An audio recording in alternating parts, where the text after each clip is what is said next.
All right, Coach, thanks for joining us. If you want to start us out with an opening statement, then we'll turn it over to Les for some questions. Appreciate your time.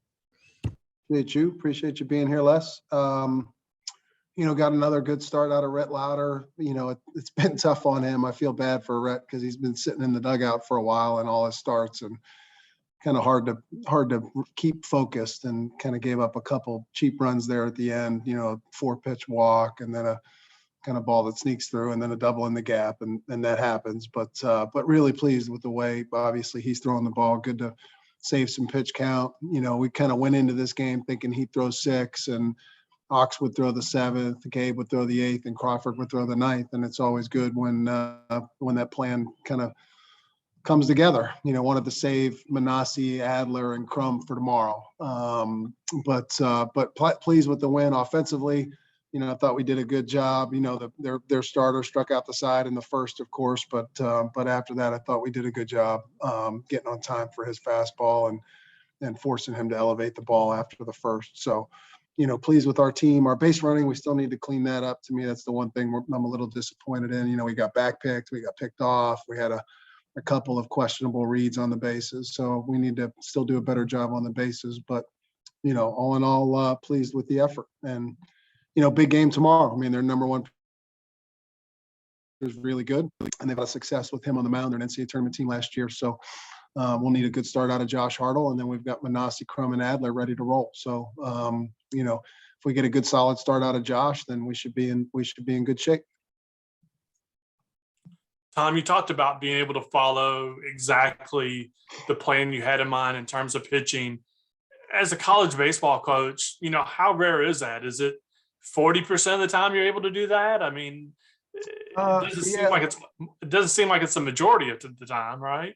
No, it's rare, for sure. And probably less than 40% of the time, truthfully. But again, with no game on Sunday and then at Coastal on Tuesday, being such a big game for us, these next 2 ball games are big games for us. And so we wanted to have our best guys lined up for these next 2 games. And, we've been able to do that. So, again, it all comes down to getting a good start. But we can get a good start. But if we don't get a good start, then we could go to Teddy McGraw, kind of in behind Josh to get us to those bullpen guys. So, again, like the arms we have available tomorrow, and Josh gives us a good start, then we'll have Teddy go on Tuesday against Coastal in a short stint, which should give us a good chance there too. Another thing you were able to do, because you piled up so many runs early, is you were able to make, ample substitutions again and get a lot of guys some looks at the plate and at different positions in the field. How happy are you to be able to have that luxury through these first 10 games to kind of see what you've got out there, Tom? Yeah, for sure. And it's especially important to get guys some rest when you can, get Turk off his feet, get Tinney off his feet. It's a long year, get Danny Corona out of there. So that was good, get some guys like Chris Katz experience. Chris is a big part of what we're trying to do here this year. So Kyle Joy, it was good to see him come in and hit a home run and have good at-bats. And, so for sure, yeah, it does tell us what we have. And, again, we're going to need to have a much deeper roster, as this season unfolds for sure. I guess you talked about the pitching and what you want to get accomplished tomorrow to kind of set yourself up for Tuesday, Wednesday, and then the big weekend series. What's, I guess, the mentality of the team? They seem to have stayed pretty well focused so far, don't seem like they've really taken, games or innings off really. Are you happy with what you've seen in terms of that? No, for sure. Our energy has remained good. They're pulling for one another. Again, they were really pulling hard for Will Ray and Prima Breckbiel there at the end. Those guys, they work so hard day in, day out of practice. So it's good to see our guys, our everyday players recognize that and stay locked in when those guys are in there, because, those guys help us get better, and they're pushing those guys to get better. And, those guys are going to have a role with us here someday soon. And I love the energy. I love the way they're coming together, and they've been locked in. It seems like Adam Cecere just keeps on doing good things. Is this potentially a breakout? I know it's 10 games in, potentially a breakout season for him? Yeah, I think so. And we saw it in the fall. You know, he was arguably our best hitter in the fall. You know, he and Brock had and Turk too, but he had a great fall and he had a great summer. So he's just kind of continued to build on that. And he's such a hard worker and he's such a physical, talented young man. So, typically when you put hard work and talent together, it comes together for you. And Adam's done that.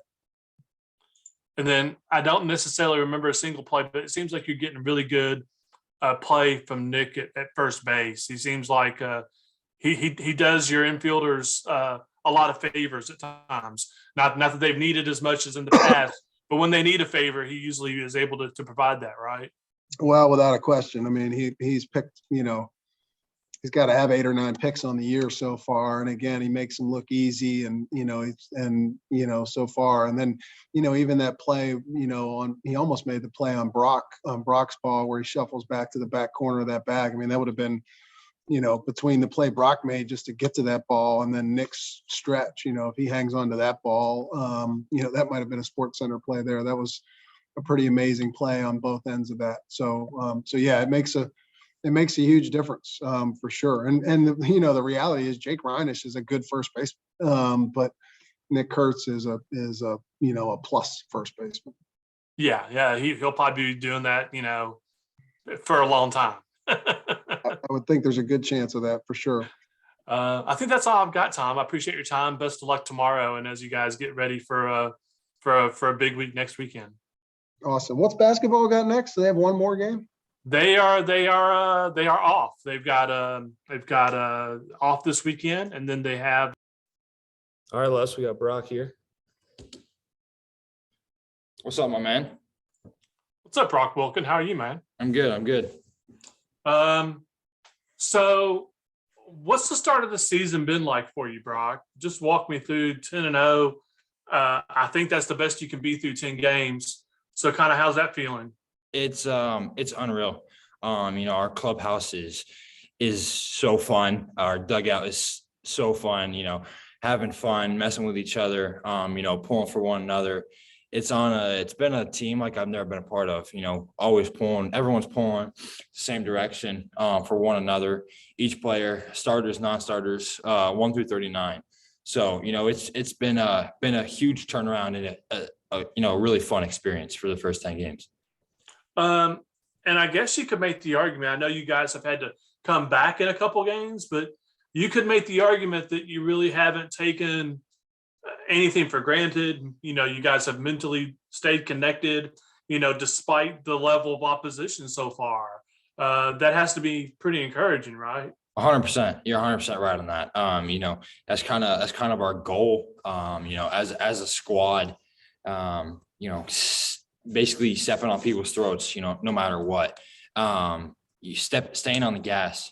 We had our player meeting and in our meeting, pre-practice meeting with Walt yesterday. It's actually still up on the board, staying aggressive and risking it all.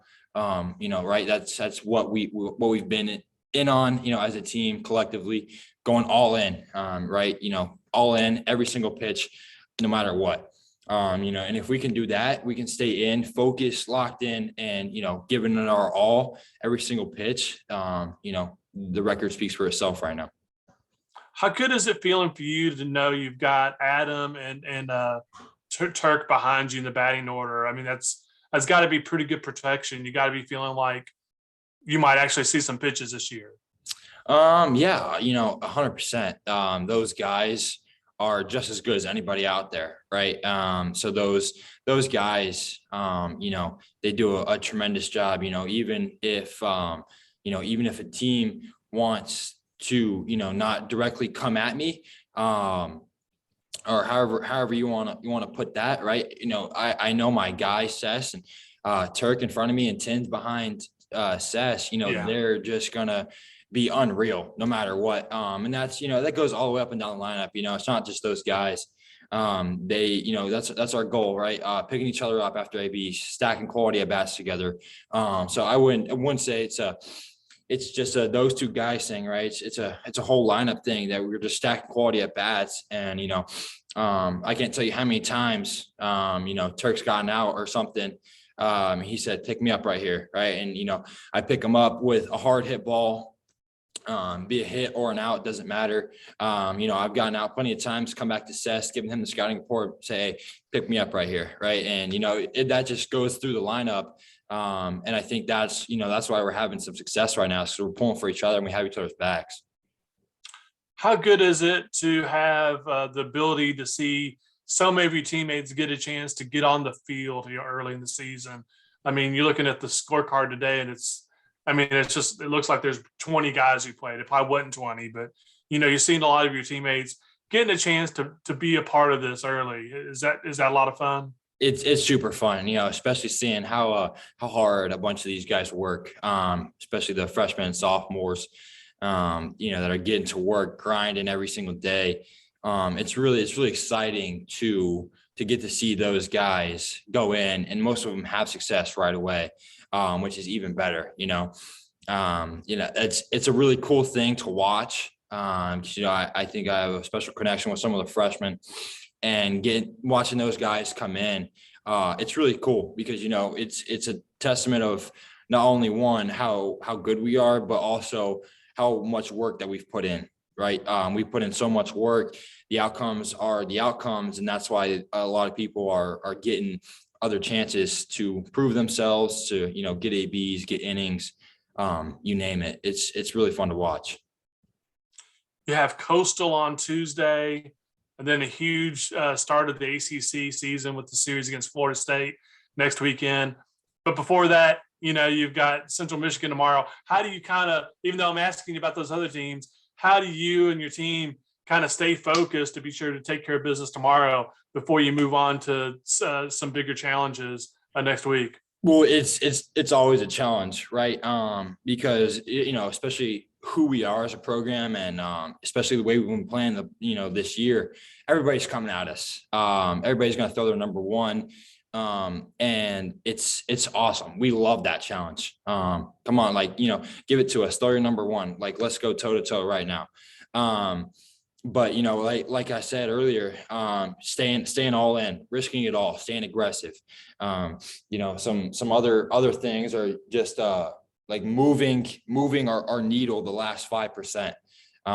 Doing those things, helping us stay locked in, rooting for one another. Doing it all is really helping us stay in the moment, taking it game by game, and not looking too much into the future, because like I said, each team's coming at us with everything they've got.